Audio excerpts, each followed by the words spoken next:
అమ్మవారు ఒక్కొక్కసారి రాక్షస సంహారమునకు అనువైనటువంటి శరీరాన్ని పొందుతుంది.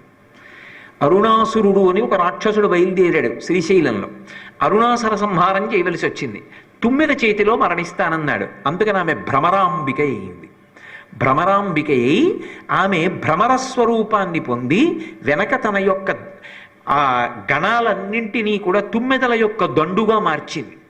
మార్చి ఆమె బయలుదేరి వెళ్ళి అరుణాసుర సంహారం చేసింది. అందుకే ఇప్పటికీ శ్రీశైల పర్వతం మీద అమ్మవారి యొక్క గణములు తుమ్మెదల రూపంలోనే తిరుగుతూ ఉంటాయి అని.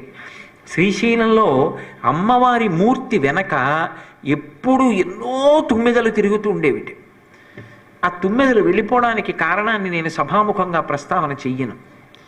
ఒకప్పుడు అవి దేవాలయంలోంచి నిష్క్రమించాయి, కానీ ఇప్పటికీ భ్రామరీనాదం వినపడుతుంది అంటారు. అవి